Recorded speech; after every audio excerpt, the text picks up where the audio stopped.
tumeadhimisha siku ya wanawake tuseme duniani.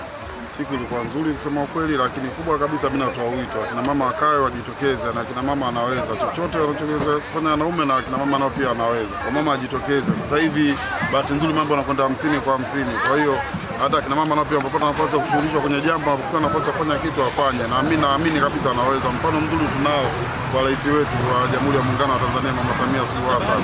Kama ulivyoona ni mwanamke lakini anaiendesha nchi kama mwanaume. Sasa mimi nazidi kutoa wito kwa akina mama wote wanajitokeza na kuna shughuli kama hizi, wajitokeze kwa wingi waweze kujifunza mengi zaidi, tuzidi kushirikiana pamoja. Leo tarehe 4 ya mwezi wa 3 tulikuwa tunaadhimisha maadhimisho ya siku ya wanawake katika kata ya Mbuyuni. Katika maadhimisho hayo tumetoa elimu kuhusu mwanamke kujitambua, kujua thamani yake, lakini pia tumetoa mafunzo kuhusu mikopo inayotolewa na halmashauri ya 10% ya mapato ya ndani. Pia tumetoa elimu ya lishe, tumetoa elimu ya kupinga ukatili, na tumesaidia wahitaji wanaotoka katika mitaa 4 iliyoko ndani ya kata yetu.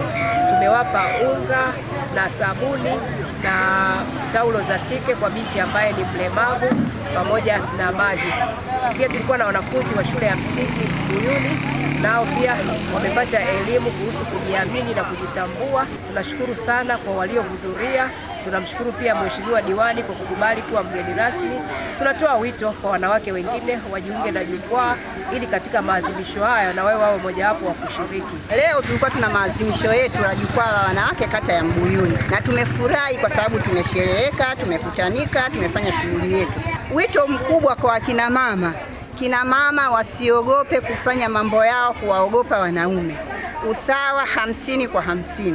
Hivyo tunasema kina mama tupo na tutaendelea kuwepo, wala hatuna shaka. Wito wangu mkubwa kwa kina mama wajiunge na jukwaa, wataona maendeleo, watapata manufaa.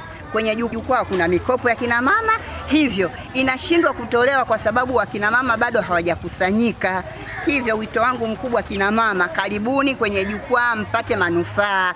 Jukwaa ni la manufaa makubwa kwa sababu jukwaa ni mchanganyiko wa kina mama. Hivyo maendeleo, mnapokuwa watu wengi ndio mnapata maendeleo. Hamwezi kupata maendeleo kwa mtu mmoja mmoja. Tumekuja hapa tumepata maarifa ya kina mama, tutayatii na pia tutazingatia, tutakuwa jasiri kama tulivyoelekezwa. Pia tutapinga ukatili wote wa kijinsia wa haki zetu. Nashukuru sana ambao wametupa mafunzo, kwani nataka kusaidia sisi pamoja na mtu